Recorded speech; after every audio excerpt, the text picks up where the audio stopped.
Hey there, and welcome back to another episode of Northwest Craftsman. Today we're going to be talking about how to make a cross-lap joint.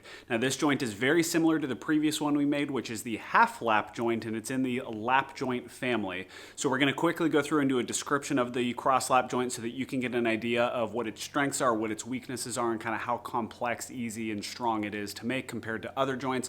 And then we're going to go through and do a detailed description of how to make the cross-lap joint. All right, let's get started. So the cross-lap joint is similar to the half-lap joint in that you have two pieces of wood joined together over a central plane. What makes the cross-lap joint different is that you're not working on the corner or on the end, but right in the middle of your workpiece. Now this is useful when you're trying to bring together things in a decorative, well-fitting manner, and it is structural because of the way you are joining these two pieces of wood together. So to walk through some of the advantages and disadvantages, from advantages, it's easy to make, it's also pretty strong, it has a very finished look to it, and glue is not necessary if you hold your tolerances tight enough. It is friction fit well enough that it can hold itself together.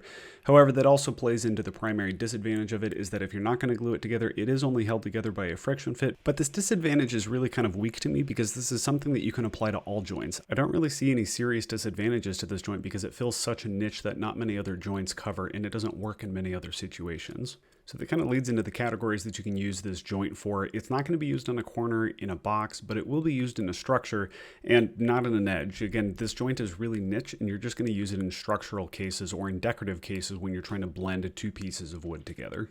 For relative complexity of this joint, I would rate it at a 2 out of 5. It's not terribly complex, but you do need to pay attention to your tolerances as you're building it. For strength, I would rate it at a 3 out of 5. Again, this is more of a structural joint, and you don't leave any weak points in the wood after you put this together, especially if you're going to glue it together. For some other notes, per almost every other joint, it's going to be strongest when it is glued. And you can also, just like the half-lap joint, cut this in a variety of different ways, from the table saw to a router to hand, and really any other thing you can use to hog out the material that you're trying to use here. This joint sets it up really nicely for jigs and fixtures so that you can quickly make a bunch of these joints that are the same way, rather than a whole bunch of joints like a dovetail per se that may need to be done by hand entirely. So that's kind of a summary of the joint overall. Let's go ahead and get into building it. So as I was saying, primarily what you're going to use the cross-lap joint for is bringing two pieces of wood together on top of each other, not in the ends like that. And the other benefit is that you can do it at almost any angle. You just mark it from one piece to the other, and this is exactly how I made my farmhouse console table. For this one, I'm just going to make the cross-lap joint at 90 degrees, and so I'm going to use my speed square to help me set it up square. If you're not trying to do it at 90 degrees, align everything the way that it's supposed to be sitting inside of your workpiece, and then go ahead and just mark it with a pencil on both sides like we do here. Next up, we're going to get our blade on the table saw set to the right height. Same process is going to be used if you're using a router, although if you're doing it by hand, you're going to manually mark out the places you need to cut, and then you're going to use a hand saw to cut the edges and then chisel out the inside until you get to the right dimensions all the way around. If you aren't going to be cutting it by hand, you can use a blade depth gauge like I have here, or you can measure it out by hand. I find this gauge extremely useful when trying to set the depth on either my router table or on the table saw. I've got a link to it in the description down below. It's incredibly helpful, and I highly recommend you get one if you're looking to accurately set your depth on any of your blades or on your bits. Once your depth is correctly set, you're going to go ahead and start cutting out the cross lap itself. Now, because I was trying to cut it at 90 degrees, and it didn't matter which side this ended up on, I ended up just using the marks that I put on there to show me on the blade side where it needed to go so I could align it. If you do have a non-symmetrical piece that you're trying to work on, make sure that you transfer your markings to the other side so that you can look to see where your blade actually needs to hit. With all of that set, we're ready to take the first cut. You want to make sure that you're lining up with one of your edges, and then you can go ahead and take another pass on your other edge, or you can slowly start working your way over there to hog out the material. Now remember that the closer you get to the line, your tighter your tolerances are going to be, and you just want to make sure that you don't go past it, otherwise you're going to get a loose joint. But you basically just continue to go through, and if you've got a dado stack, you're going to be able to go even faster, and if you're on a router table, you're also going to be able to go faster because your bit has a larger diameter than the kerf of my blade.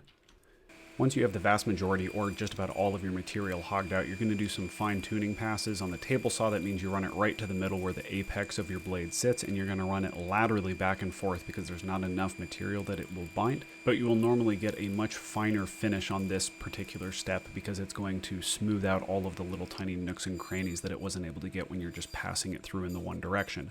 On a router, you shouldn't run into this issue because your bit is going to be giving you a nice smooth surface, although I guess it depends on what type of bit you're using. using, but the up spiral bits that I generally use leave a very smooth finish behind them, and so you shouldn't need to do this step on a router table. When you're done roughing the two cuts, you want to check for two things. One, how tightly do they fit together? And two, is there a lip or a dip when you put them together? Now you can see here that it's a little bit loose, which means I cut too close to my lines, and if you cut further in from your lines, it'll be tighter. You can also see that there's a little bit of a bump when you put them together. That means that my blade depth was too shallow. Now I prefer to go this direction than the other direction because you can set your blade a little bit deeper and you can fix it rather than the other way around.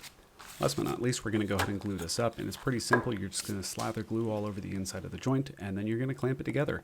Make sure that it's at the angle that you're hoping to get. If you're at 90 degrees, you can make sure that you get your speed square up there so that you make sure that when you're clamping it and gluing it, it stays at 90 degrees. If your tolerances weren't quite tight enough, this will be important. If they're extremely tight, then you should be fine just to put it together and it should hold itself. If you've got an off angle, you can either make a jig to hold this angle, or you can make sure that your tolerances are tight enough as well so that it just holds it at the correct angle when you assemble it. And that's all there is to the cross lap joint. Not really all that complicated. I hope you guys learned a little bit about the joint itself and where it's useful. If you have any questions, go ahead and leave them down in the comment section down below. And if you like the kind of videos that we're producing here at Northwest Craftsman, we would love a thumbs up on this video and a subscription to the channel. Our community is growing, and I absolutely love seeing all the questions and comments and everything that's going on, and would love to have you as a part of the community.